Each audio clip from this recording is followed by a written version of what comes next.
Okay, so I want you to imagine a scenario. Yeah. It's a Tuesday afternoon. You are just walking down the street, maybe you're near a park or a shopping center, and you see smoke rising behind a building. Oh, wow. Okay. Yeah, so naturally you dial 911. Now, traditionally, the clock starts ticking right then. You wait for dispatch, you wait for the siren, you wait for the cruiser to just sort of navigate through traffic. Right, which feels like forever when you're watching a fire. Exactly. But in the version of the future we are talking about today, before you even slide your phone back into your pocket, you hear this buzzing sound overhead. A drone. A drone. It is already there, it's filming, it's using thermal imaging, and it's relaying live video to a precinct miles away before a single police officer has even put their car in drive. I mean, that really sounds like the opening scene of a near-future sci-fi movie. It does. But what we are looking at today isn't fiction. It is the very literal, very immediate agenda for the city of Gilroy, California. Yeah, today we are diving deep into the Gilroy City Council regular meeting. This is from February 23, 2026. And our mission for this deep dive is really specific. We aren't just giving you a boring recap of a meeting. We're looking at the messy, loud, and really complicated collision between smart city technology and old-school local politics. Because it is such a fascinating case study. On one hand, you have the council voting on what is essentially military-grade surveillance tech in these massive Amazon data centers. Yeah. And then on the other hand, in the exact same room, they are arguing about who has the keys to a tennis court parking lot. And how much it costs to fly a commemorative flag. Right. It's the cloud versus the concrete. Mm-hmm. So let's start with the headline act here. Item 6.2, the Drone as First Responder Program. Also known as DFR. DFR, exactly. Yeah. The council voted unanimously, 6-0, to approve this. Now, Gilroy PD isn't exactly new to drones, are they? No, not at all. They have actually had them since 2019. Yeah, okay, so why is this a new program then? Like, why is this specific vote such a massive deal? Well, because this represents a fundamental shift in doctrine. That is really the key takeaway here. Since 2019, they have been operating on what we call a reactive model. Okay. That means an officer physically drives to a scene, assesses the situation, realizes, hey, I need an aerial view here, opens the trunk of their cruiser, unpacks the drone, pairs the controller, and finally launches it. Which, I mean, in a true emergency, that creates a huge lag. A massive lag. By the time that drone is up in the air, the suspect is long gone, or the fire has completely spread. Exactly. So the new model, this DFR program, completely inverts that workflow. It is proactive. The drone isn't sitting in a trunk. It is docked on a rooftop or a designated landing station, fully charged, and integrated directly into the 911 dispatch system. So the second the call comes in, the drone just launches automatically. Almost instantly. It is piloted remotely, or it flies autonomously to the GPS coordinates of the 911 call. It effectively becomes the first unit on the scene. Yeah. It's not just an officer's tool anymore. It's an officer scout. Wow. And the technology behind this is really worth pausing on because we aren't just talking about a consumer camera with a propeller slapped on it. Definitely not. They are partnering with a vendor called Brink and using Motorola systems. We are talking 42 minutes of flight time, high-definition optical zoom, and FLIR thermal imaging. Right, and FLIR stands for forward-looking infrared. It detects heat signatures. So even in pitch black? Yes. If a suspect is hiding under a thick bush at night, they glow like a light bulb on the operator's screen. But the real game changer here is a concept called telepresence. Break that down for us. What does that actually look like? Telepresence means the operator isn't standing on a street corner looking up at the sky. They're sitting in a command center or even at a remote station miles away, flying this thing using real-time, low-latency video feeds.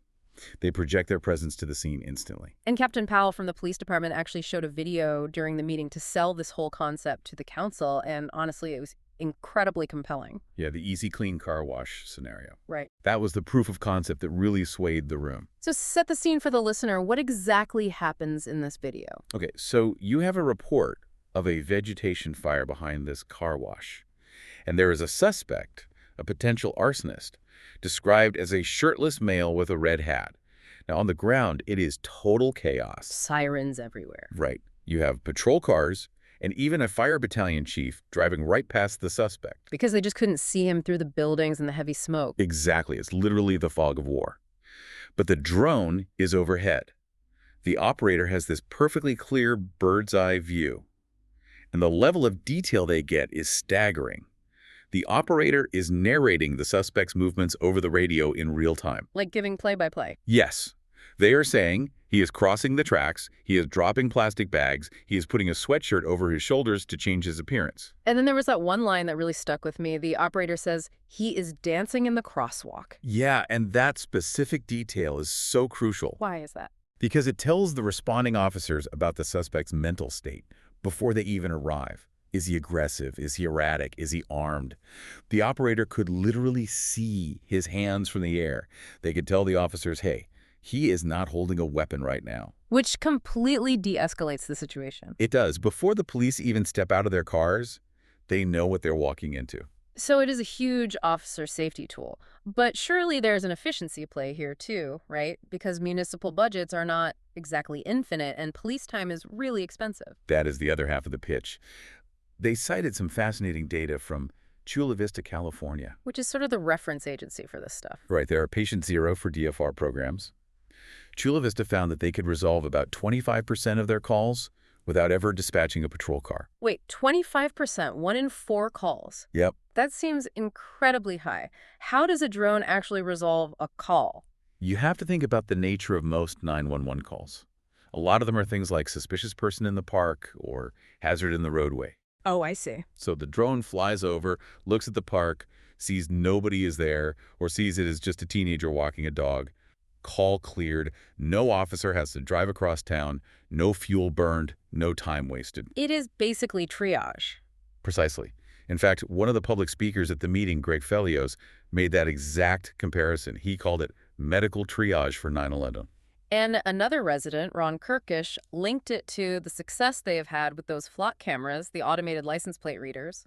The sentiment in the room was surprisingly pro-tech. Well, it certainly helps that the price tag for this specific pilot program is zero. Right, the ultimate sales tactic. It is the takeoff program.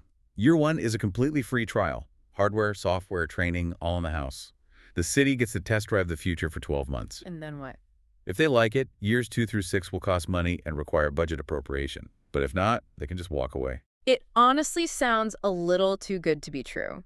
And usually when we talk about surveillance tech, there is massive pushback regarding privacy. We are talking about high-definition cameras flying over people's private backyards. Was there really no concern in the room? There was some discussion, yes, but it was mitigated by this idea of a transparency portal. Like a public dashboard. Yes.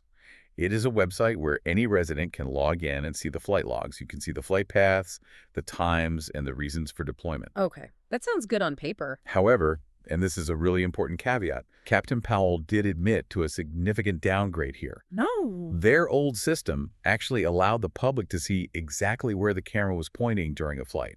The new Brink software. It only shows the flight path of the physical drone itself. Oh, wow. That is a huge difference. Because knowing a drone flew over my house on its way somewhere is one thing. Knowing it was actively filming my backyard pool is entirely different. Correct.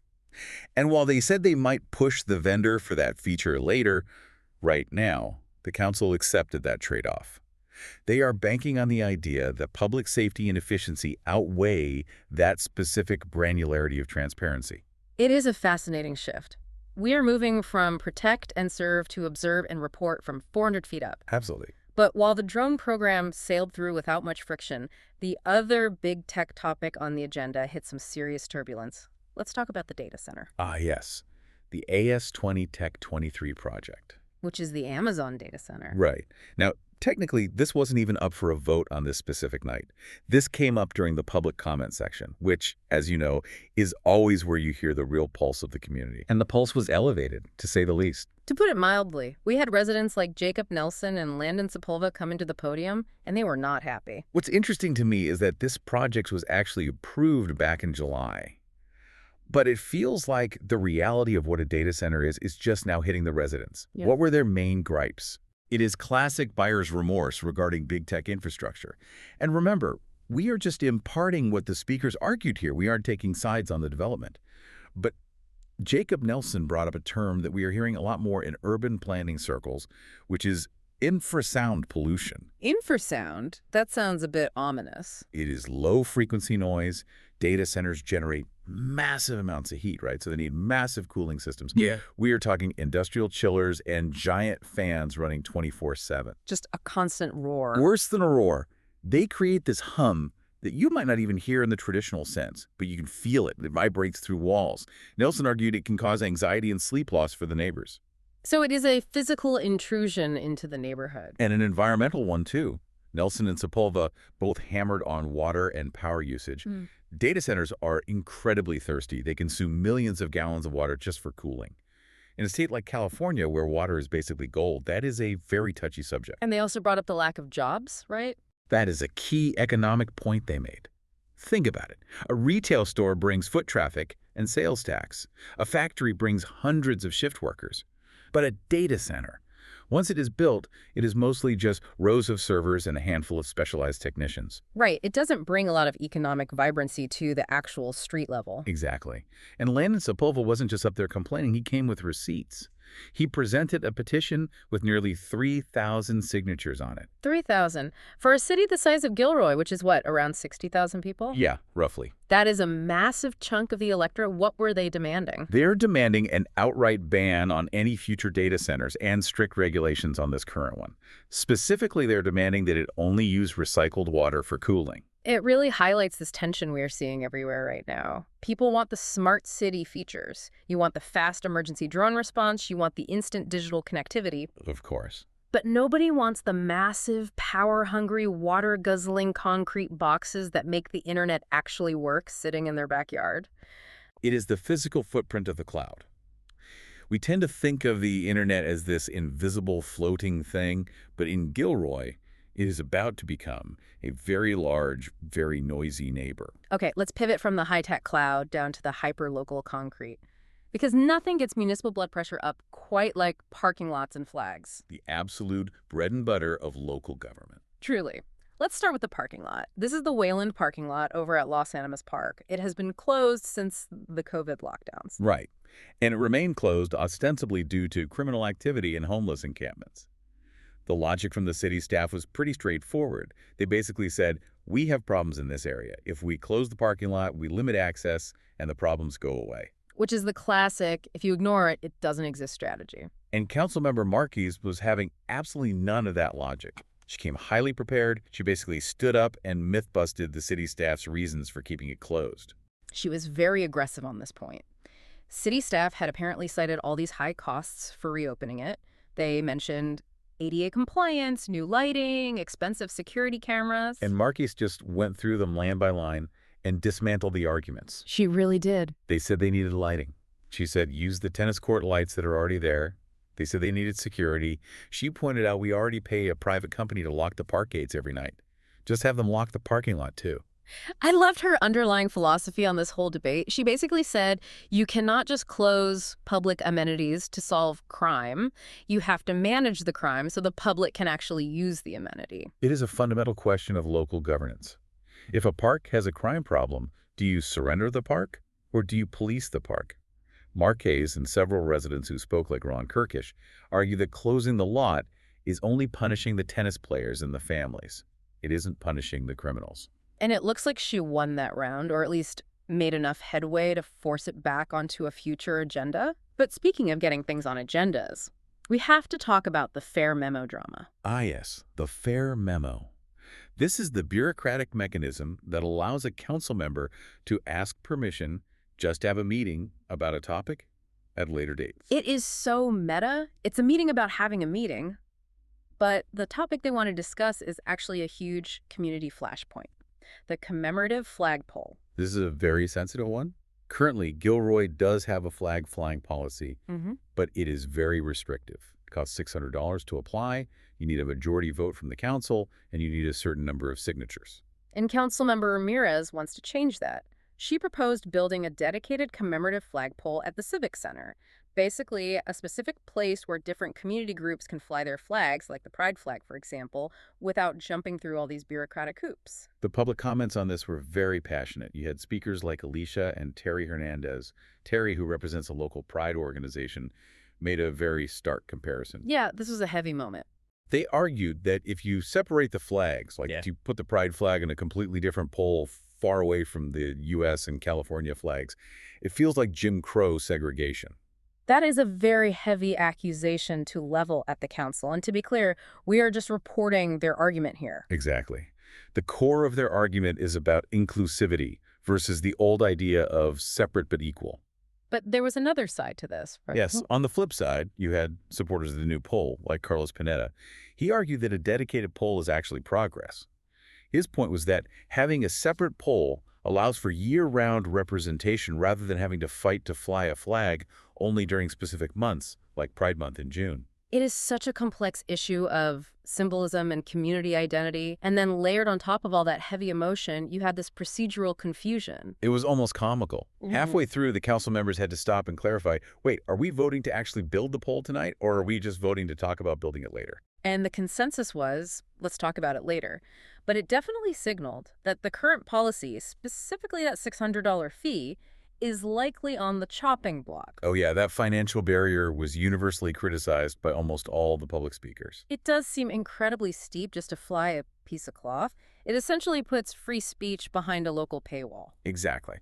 And for small community nonprofits or local advocacy groups, $600 is not a trivial amount of money to scrape together. Absolutely not.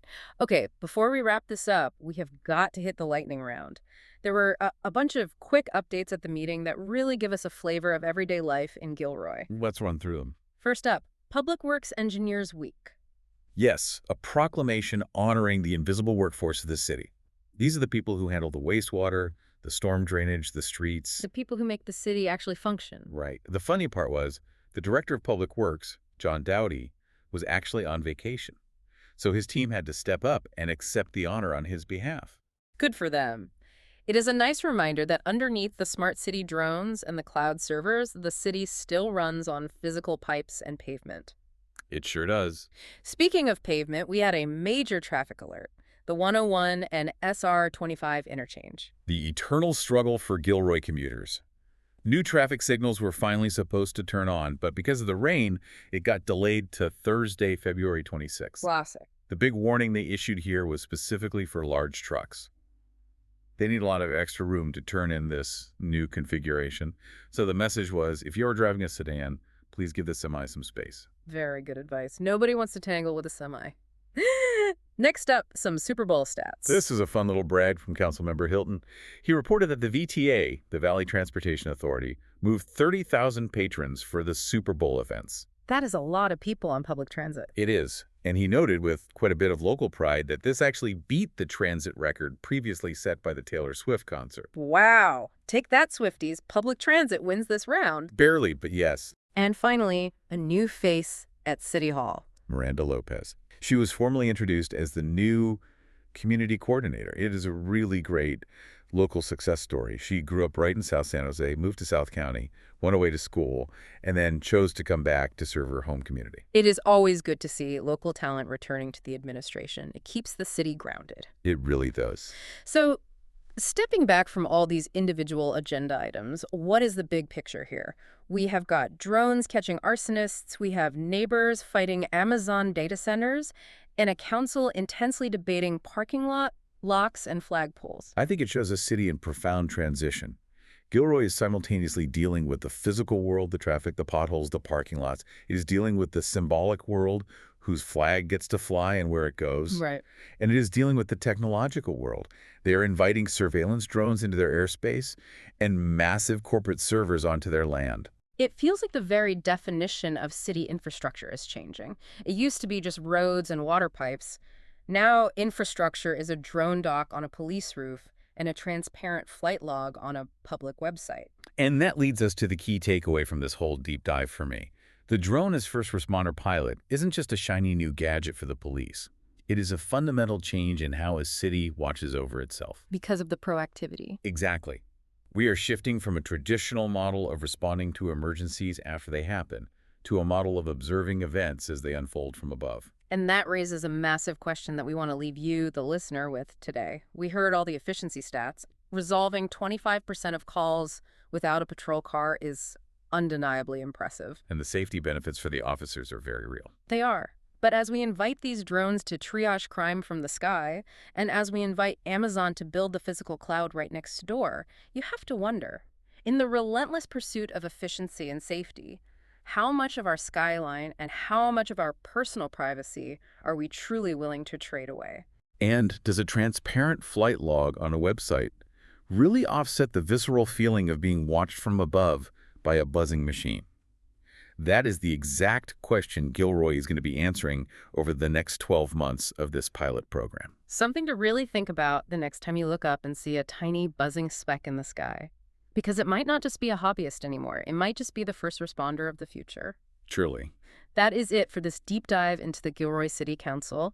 We hope you enjoyed the conversation. Stay curious, stay informed, and we will catch you on the next one. Goodbye, everyone.